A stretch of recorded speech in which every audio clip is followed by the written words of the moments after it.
It's well known. It's a well-known issue that African Americans, black people in America, so-called, don't know their history, that they're cut off from the history of Africa, and even the history of everything that they did and everything that was done to them in America. That's why you have Black History Month, right? So this is something that everyone knows about. Everyone is aware of this issue.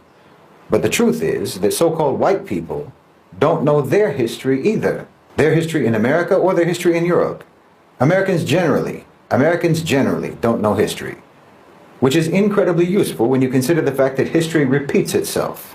It's incredibly useful to keep the entire population in a state of amnesia, so that the whole country operates like the main character in that film Memento, you know? So you keep doing the same things that you've always done, and you never understand that you're actually doing the things that history has already judged to be crimes. You understand? You can do it as if there's no context, as if there's no history, as if there's no pattern. That's the whole point of approaching current events from an ahistorical perspective. You don't want anyone to see the pattern. You want to be able to do things that have already been condemned by history, but you want to keep doing them anyway, as if you don't know that they're contemptible. You don't know that they are condemned actions. Just like Donald Trump now invoking the Alien Enemies Act in reference to mass deportations and so on. Okay, this is the same act that put tens of thousands of Japanese Americans into internment camps in World War II, and for which the United States government eventually had to provide compensation and eventually had to even apologize for doing it. You see, it is something completely contemptible that you did, but you want to repeat it. So you forget your history. You forget history so you can repeat history without blame. Both so-called white people and so-called black people in America don't know their history. Both have been told lies about the past, about their respective pasts. And the only reason for that is for the purpose of maintaining the continuity of the contemptible reality of how that society operates. Amnesia and fictional histories serve as a preventative measure against change, against reform, against rehabilitation. America chooses to live like it's in the movie Groundhog Day. You know, you pretend that only today exists over and over and over again. And because of this forced amnesia, because of this deliberate suppression of historical awareness, the people in America don't even recognize when they're reliving their own past.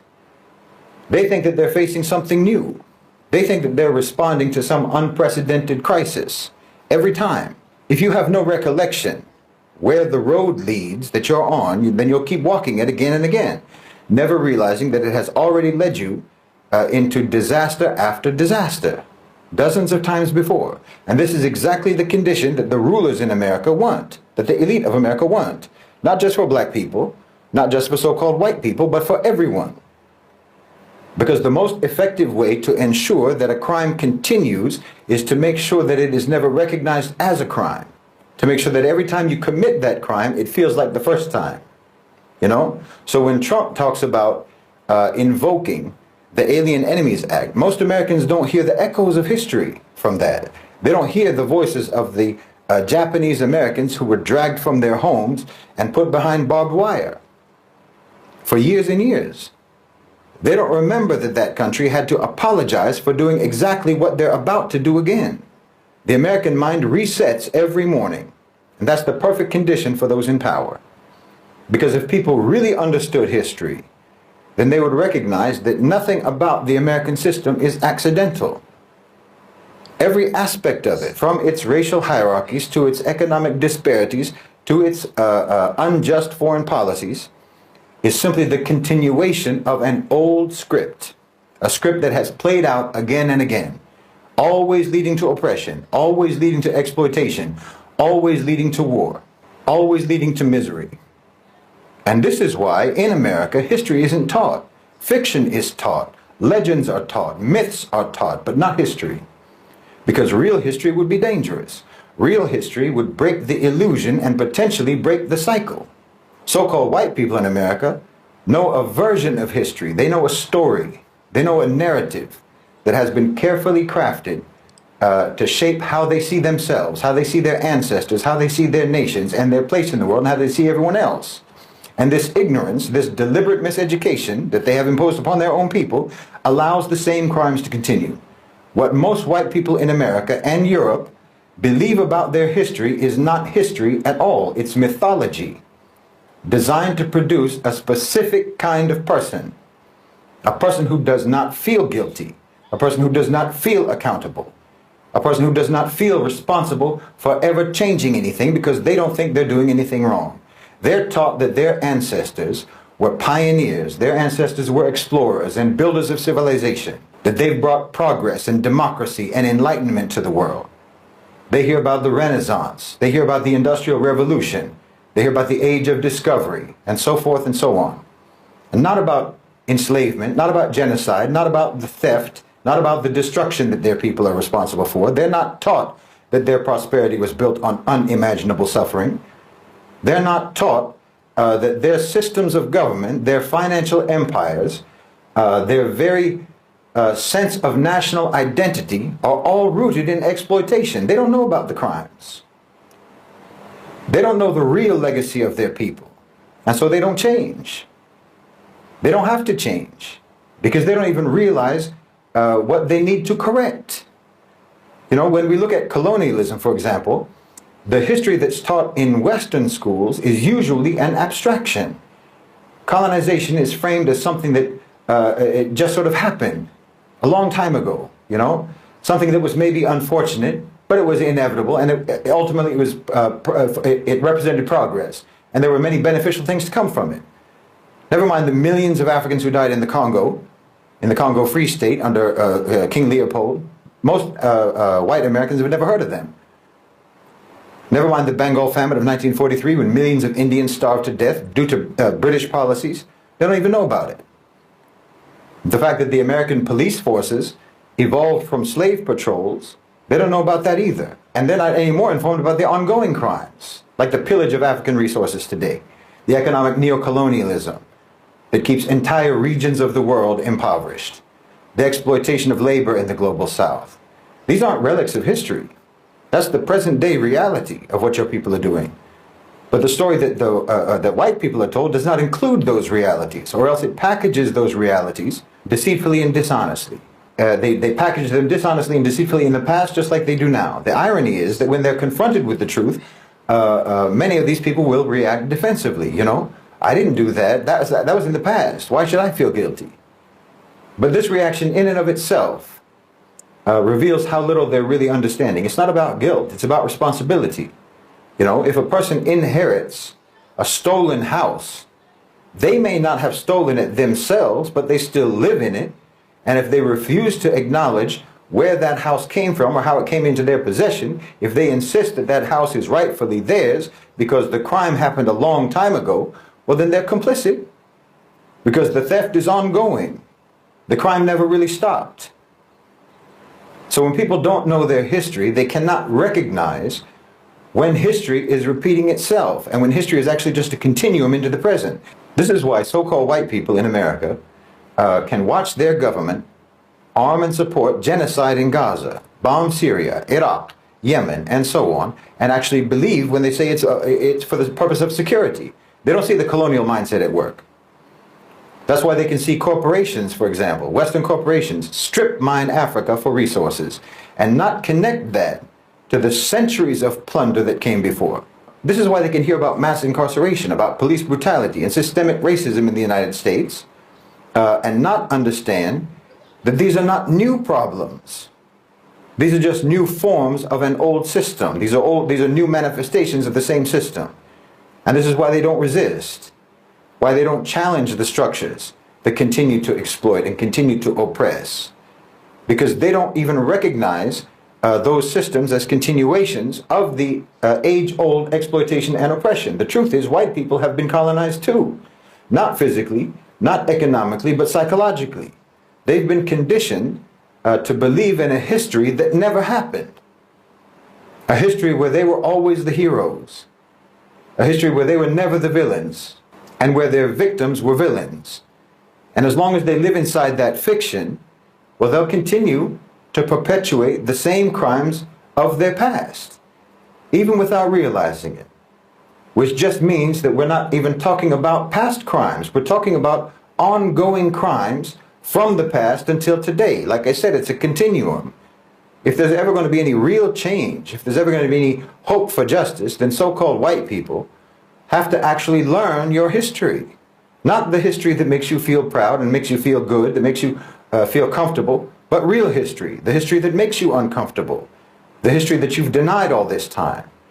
And only when white people know their real history, really know it, then maybe they can begin to take the first steps towards repairing the damage that that history caused. The damage that it caused to millions upon millions of people all around the world, including themselves. I mean, Americans, particularly so-called white Americans, you're all like the child of the BTK killer, trying to come to terms with the fact that you were raised by a monster who you always thought was a good and upright man. If Americans in general really understood their history, well, they would know that the United States government has only ever used fear as a weapon against them. And every war that America has ever been involved in was only justified by lies. And every act of domestic repression has only ever been framed as being necessary for the sake of security. They would know that the anti-immigration movements, the anti-Muslim ban and so forth, and all of their surveillance programs, it's not new. It's the same thing. It's just rebranded versions of old crimes. There's absolute continuity. And the only reason that you don't know that is because you have no actual understanding of your own history. Yes, if Americans truly understood their history, they would not be so easily manipulated. They would not be so easily controlled. They would not be so quick to repeat the wrongs of the past, or rather to continue the wrongs of the past. But that's exactly why history is hidden from them. I mean, it's trite but true. There is nothing more powerful than knowledge. There's nothing more dangerous to a corrupt system than a population that remembers. And that's why our mission must be to educate people and to awaken people and to reconnect people with the reality of their own history, the good and the bad. Because when you understand your history, then you'll understand your enemy, because they've been doing the same thing throughout history. And when you understand your enemy, then you'll understand how to defeat them. You'll understand how to oppose them, because you've got an enemy who keeps you in a state of amnesia and a state of fake implanted memories. You know, every time you open your eyes, your enemy is right there in front of you telling you that he's your friend. And because you don't remember anything, you believe him. You understand? The whole country is getting their drink spiked. Everyone in that country is getting roofied. And the one who spikes your drink and the one who abuses you when you're in your numb and unconscious state is the one sitting next to you in the morning when you come to, holding your hand, your protector. Oh, it's insidious. Uncle Sam is a serial killer. The son of Sam's got nothing on Uncle Sam. Uncle Sam is the most prolific, psychopathic, diabolical, demonic mass murderer in history. I mean, look at that poster again, that Uncle Sam poster, that I Want You poster. Think about that. You would think that a character who's supposed to represent the great democratic America would actually be asking the people, what do you want? Not demanding, I want you to go off into the meat grinder of World War I and World War II. Over 500,000 American soldiers killed in Europe and in Asia, thousands of miles from the United States. And then basically some 20-something years later, the same message is repeated. And it's heralded as a great quote. It's heralded as a great statement from John F. Kennedy. Ask not what your country can do for you. Ask what you can do for your country. Why? That's not how this works. Talk about gaslighting. Imagine if someone said that in a relationship. You know, I need you to do this and that and the other. And don't even ask me about what you need me to do for you. No, your government, your power structure hates you. But worse than hating you, they don't even respect you. And like I said, a major reason for that is that they have perfected the process of completely wiping out your memory. But the power structure has a memory. So you understand, that's what's really meant by history repeating itself. People think that this is some sort of natural law. No, it's not natural law. It's just the unchanged, consistent behavior of a predatory power structure. It's the law of if it ain't broke, don't fix it. Meaning they've been doing the same thing for a very long time. And the system works for them. So they have no reason to change it. And they never will change it until you change. And that's why they want to make sure that you never know what's going on. They want to make sure that you never know what's been going on. And why they keep you basically like a crackhead. I'm serious. Just like a crackhead. The American population, you know, is like a crackhead. Extreme desperation for short-term gratification. Complete memory blackouts. No recall of past consequences of their actions. You know, mood swings, volatile, erratic, can't cope with reality. And you'll sell your dignity just to get some relief. That's why they don't respect you. The same way that a drug dealer doesn't respect a crackhead. Because they can treat you any kind of way. And you'll accept it. You'll accept it as long as you can get a hit of propaganda, a hit of entertainment, a hit of distraction, or what have you. Anything to just help you forget the reality that you live in. But Allah subhanahu wa ta'ala said that the condition of a people will not change until they move to change it themselves. And that's why they've neutralized you, because otherwise history might not repeat itself. Because they're the ones who are making history repeat itself by just continuing to do what they've always done. You understand what I'm saying? See, this isn't cyclical, it's constant, uninterrupted. The oppression, the violence, the exploitation, the predation. This is all static, unchanging. You know, you say history repeats itself, it makes it sound like you're talking about a cycle. But it's not a cycle. It's not even a loop. It's a straight line. And it has never swerved, not even once. It's one scene. It's the same scene. Year after year, decade after decade. And all they ever do is maybe change the lighting to make it look different, to make it look new. But nothing has changed. But you won't know that as long as you have no memory, as long as you have no actual memory. Not the implanted fake memories of the past that they put in your mind, but a real memory, a real knowledge of history. You'll actually think that you're looking at something new because you don't remember. You don't remember that it's always been this way. And that's why they want you to be so desperate to forget. You know, it's like they say, the best predictor of future behavior is past behavior. So the best way to be able to continue negative and destructive behavior into the future is to try to falsify your history. I mean, most people don't even care about history in America. That's a fact. They're already just ignorant.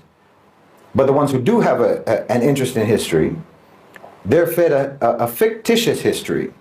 So they're even worse than someone who's just ignorant. They're even worse than someone who knows nothing.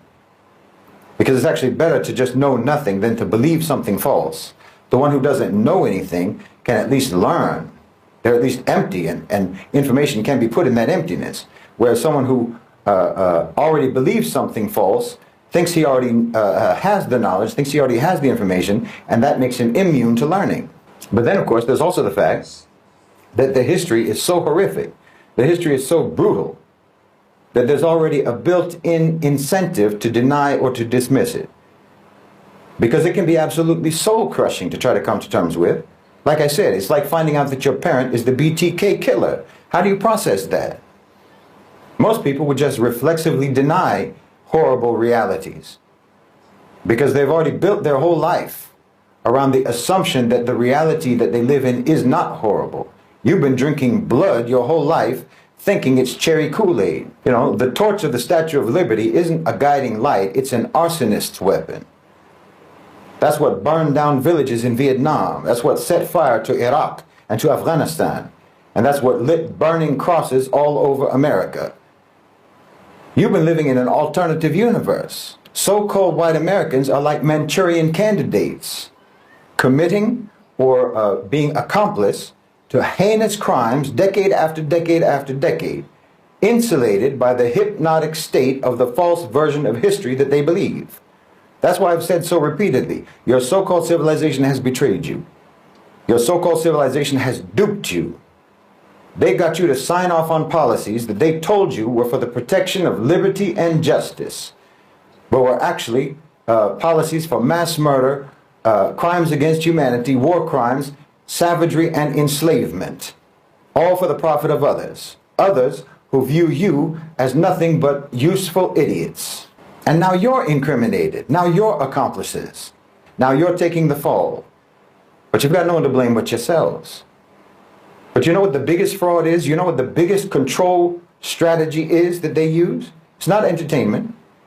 It's not drugs. It's not mass distraction. It's not pornography. It's not even their falsification of history. The biggest strategy that they use to keep you weak and to keep you neutralized is teaching you to hate Islam. I mean, of course, this is couched in the general atheistic secular programming that they impose on you in the West and in America to make you dismissive about religion overall. But their main tool, their main concern, their main focus is to keep you away from Islam and Islam away from you. They teach you that all religions are the same. All religions are nothing but control mechanisms. All religions are man-made. All religions are oppressive and what have you. You know, they poison your whole concept of religion so that you'll just have a default animosity and a default aversion to Islam. And you can't see what they're doing to you. You can't see that this very calculated, very coordinated, and very relentless anti-religious propaganda in films, in television, in academia, in popular discourse, you can't see how all of that is being done very deliberately and in an orchestrated manner. And you can't see that this in and of itself, this is a strategy of control, a mechanism of control. And then the absolutely disciplined, the absolutely systematic and forceful demonization of Islam across all sections of the media. You think they're telling you the truth? You think that they're doing that to help you? Not to make sure that you never will get any help and not to make sure that you will never help yourself? This is why they're doing it. All they ever do is lie to you. But somehow, for some reason, in the case of Islam, what, you think that they're being honest with you?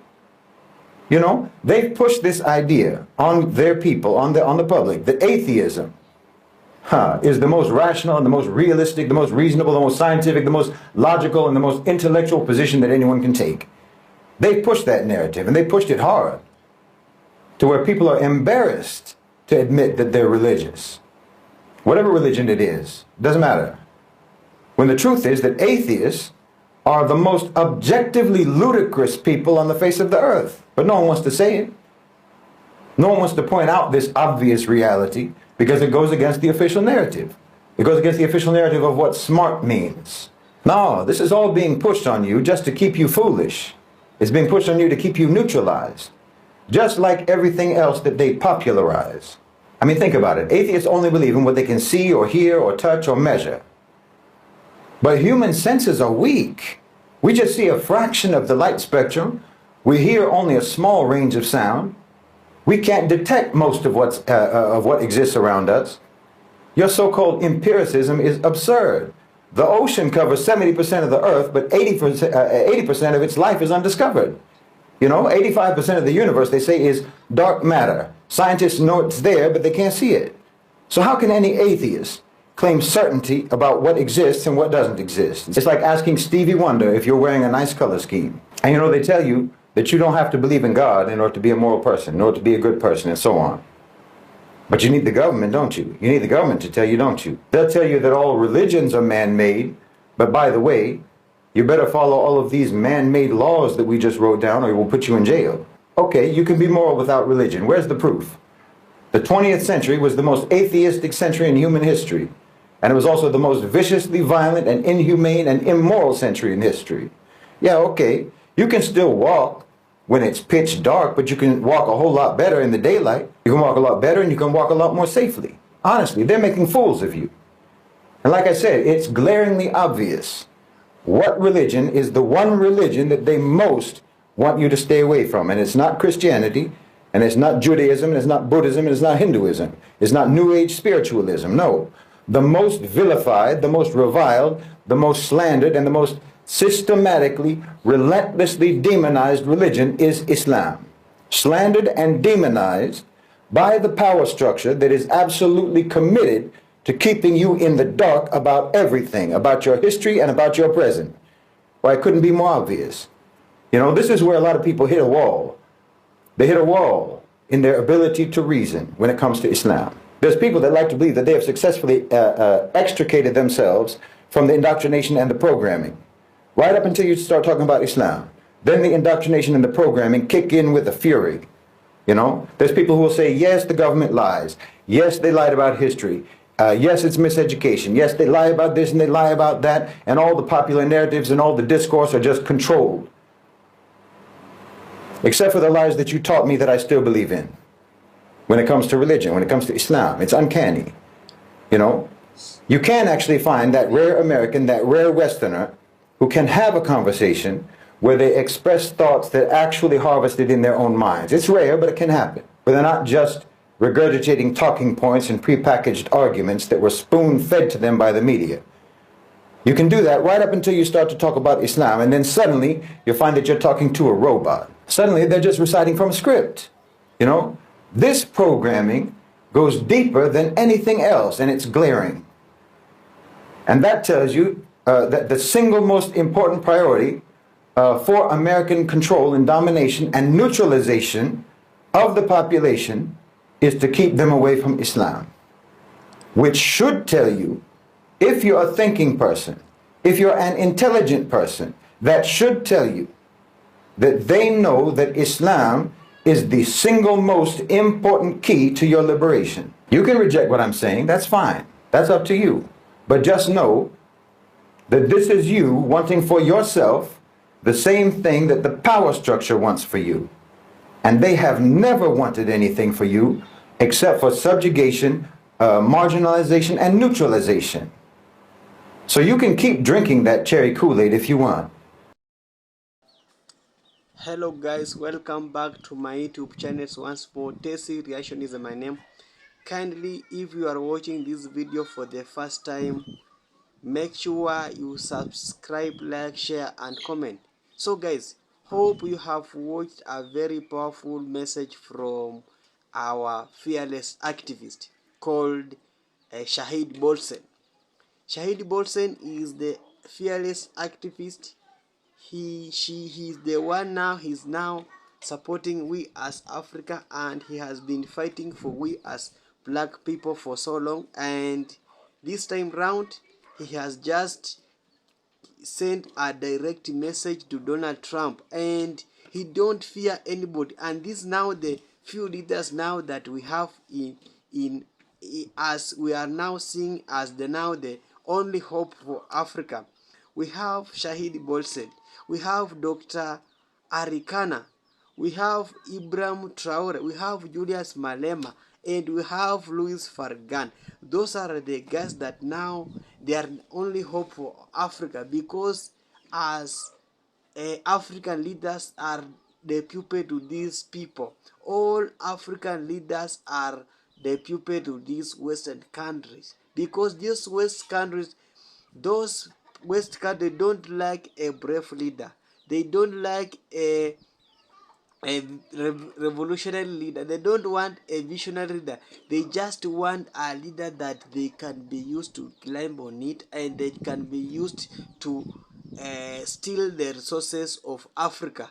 And Shahid Bolsen has come out and has sent a warning and giving a lecture to Donald Trump to stop bullying we as African, and he has highlighted the some of things that I'm going to talk about it, about what is now happening in black American now, and what is now happening in Africa in hands of those United States. So guys, it's now high time we support each and every revolutionary leader. That is my take. But guys, let me see your on your comment section about this video, which I'm going to talk about it. Guys, he has said that Donald Trump stop giving black people less opportunity. We know that less opportunity is being given in United States. A lot of people are suffering in United States because of less opportunity. They cannot get a job, but now when you get a job, they receive a low wages. Low wages is being implied to those people. So he has said that, guys, you guys, Trump, stop giving black people low wages, because a lot of bill is in America. Guys, if you have not go to America, or if you are living in America and you are from a black people, a lot of wages is being implied to those countries compared to we as Africa. Firstly, in United States we have electrical bill, we have road bill, we have car bill, we have house bill. A lot of bill is being imposed, and compared to Africa, it's only a bills that we know, like electricity, water, and rent bill. But a lot of United States has a lot of bill, which is has made life very hard for our brothers from America, and this has made a lot of activists to come out and start uh, protecting our black people, because we don't want to lose them, because they are working and they just work like an overtime. Another thing is about racism. Shahid has said that, guys, stop threatening our own black people, respect them with a lot of knowledge, because black is only color that differentiates with us and those people, because a lot of racism is being happening in United States. If you have watched a very international news, you will find that a lot of people are being racist in the streets. A lot of people are being racist when you our black people go to school. They have been racism, they have been discriminated by those white colors. So this has been caused a lot of tension to we as Africa, and that's why they have decided that it's better we go back to our motherland. Because of what? Because of what they are going through. They are going through a very hard life. And he has also said that, guys, stop threatening Africa, interfering with the freedom of Africa. We know that United States is now is fearing the rise of Ibrahim Traore. They fear that these people, when they saw somebody rise, they want to pull him down. So they want to pull Ibrahim Traore down. That's why now they have started spying him through Ivory Coast, and this have caused a lot of some activists that we must protect Ibrahim Traore at all cost, and we don't want to lose him. So he has sent a lot of warning to Donald Trump to stop interfering with the Africa and respect Africa. Don't use our own Africa to fight our own Africa. But we know that Michael Lincoln is a black America, and he's being used by these people to fight us, to fight we as Africa. So he has come out and now sending a warning that don't use Africa to fight us. Come out yourself to fight us. We don't want to use our black people to fight us. Kindly, guys, let's now united, because this thing has been affecting us for so long. A lot of life have been lost on those hands of those people. It's high time now we come out and prevent at all costs that we don't want to lose any other people. Kindly, guys, if you are watching this video for the first time, kindly, I beg you to hit that subscription button. Support me through your subscription, like, share, and comment. And guys, let me see your reaction on comment section about this, what has Shahid Bolsen has said about Donald Trump being threatening Africa and being bullying Africa. Guys, see you later.